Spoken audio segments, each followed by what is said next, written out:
Ladies and gentlemen, welcome to Dallas Live. I am your host, Dr. RC, and the number to call is 469 307 1642. Today we have a special guest, Margaret Placentra Johnston.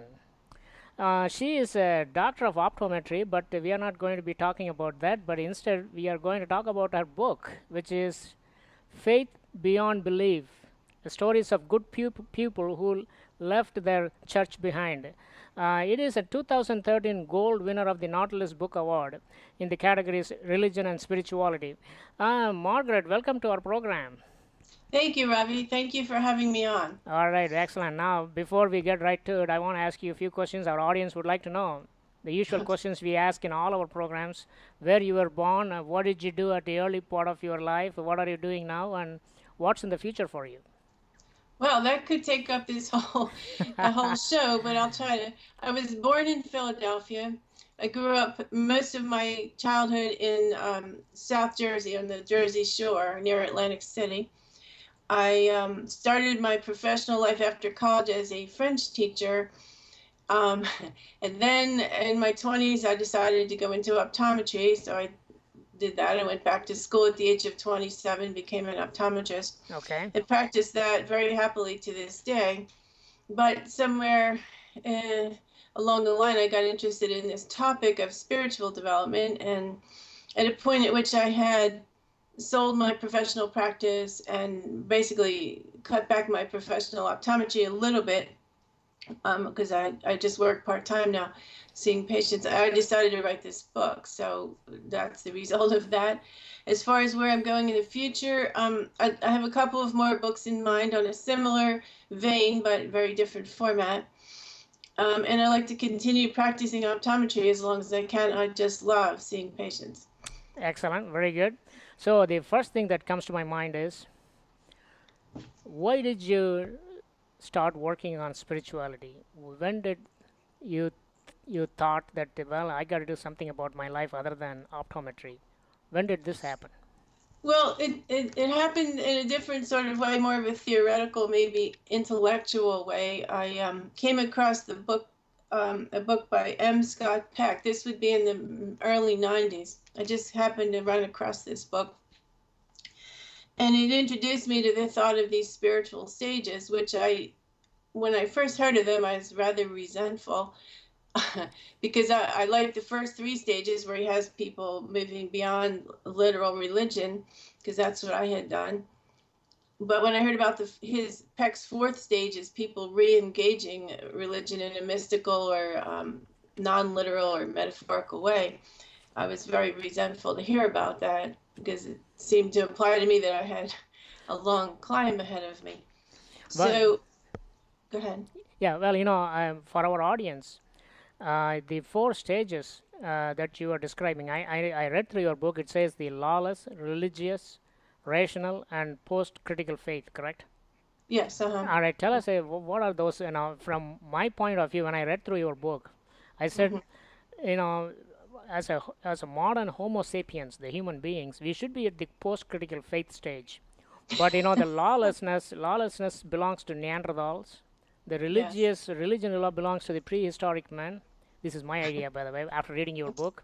And the rational belongs to the Cro-Magnon. And the post-critical faith actually belongs to the modern Homo sapiens. But unfortunately, we haven't gone beyond the Neanderthal and the prehistoric human beings. And we have to bring them. It's your responsibility to bring them down to the current level of modern Homo sapiens.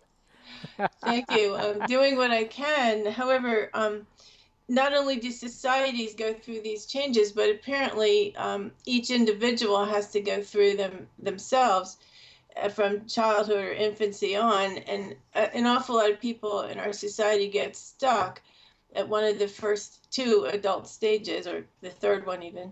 So we have an awful lot of people who are at that lawless stage. I don't know that there are a lot. There are a few people at that lawless stage, because their development was arrested somehow, and they never grew out of what should be a normal childhood stage. And when a person who is completely lawless and chaotic embraces some form of traditional religion, it's a very good thing, because suddenly their life is ordered in a way that it wasn't before. And so that's actually a very good move.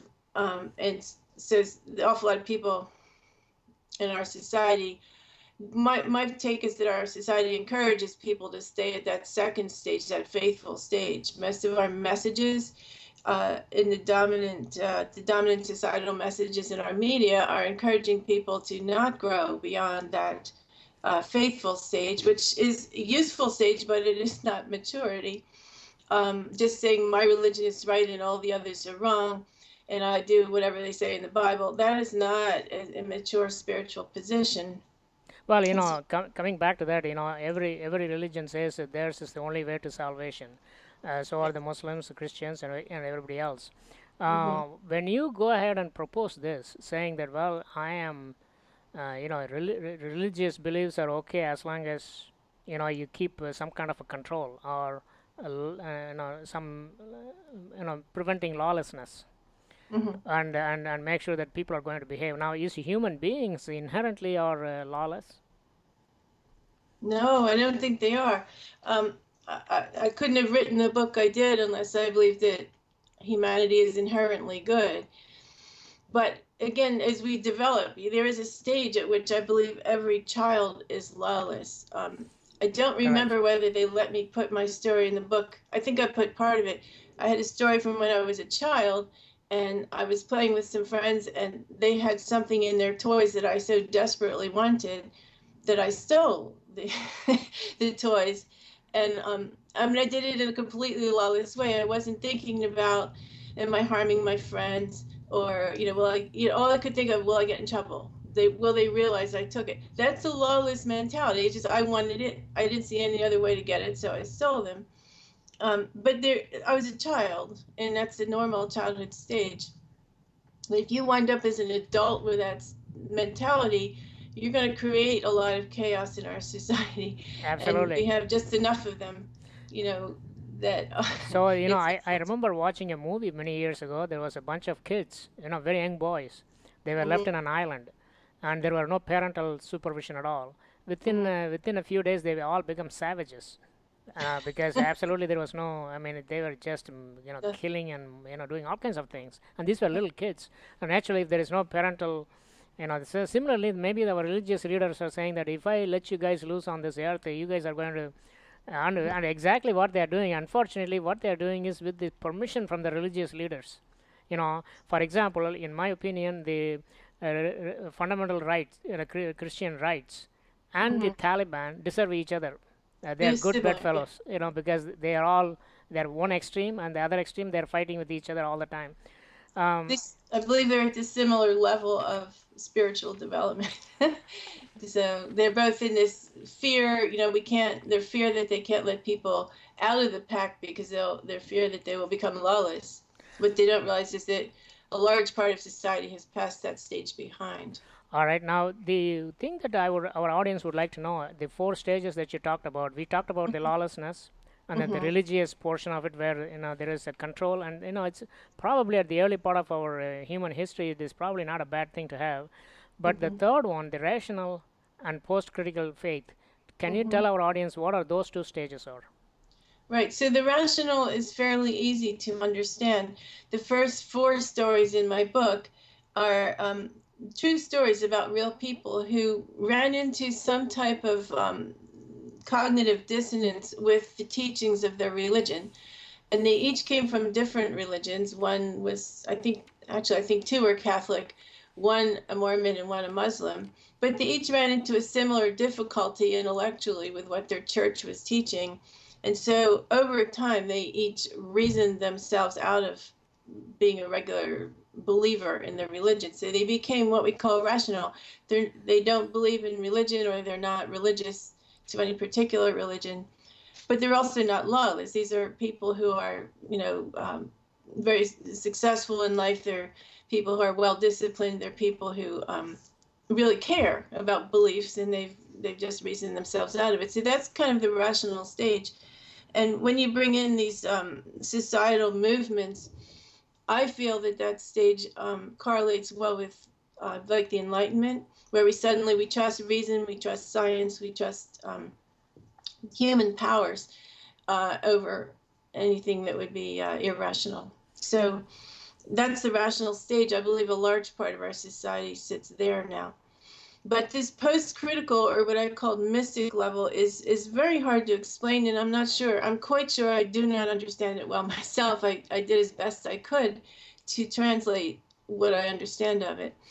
But apparently, if you're at that rational stage and you keep on questioning and you keep noticing that not everything adds up logically, you might come to an area where you want to re-engage with something bigger than yourself, bigger than what human reason can answer, and bigger what the scientific answers we have so far can give us. So that's that post-rational stage. These people, they've gone through the rational stage.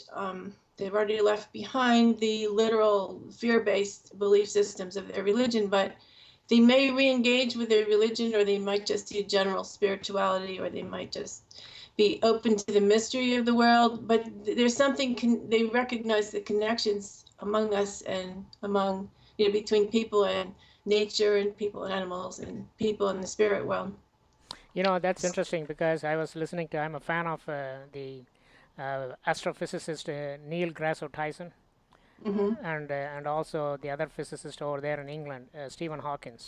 Right. Right now, Tyson, he was telling us that if you look at the human body, we primarily have water, and also the water consists of hydrogen and oxygen, and also what is most prevalent in the universe: hydrogen, oxygen, carbon, nitrogen, and the same thing. And we actually came out of this earth.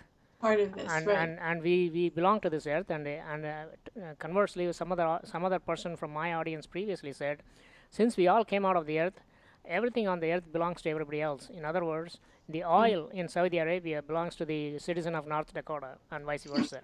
So anyway, so now you are saying that the post-critical faith, or the one that goes beyond the rational aspect of spirituality. I have some problem with that approach, because as a scientist, I say that we should be able to come up with the answers that is probably being posed. Now, one thing that I want to talk to you about is about, say, 2,000 years ago, God was very big. The size of God was very big, because 200 of the most important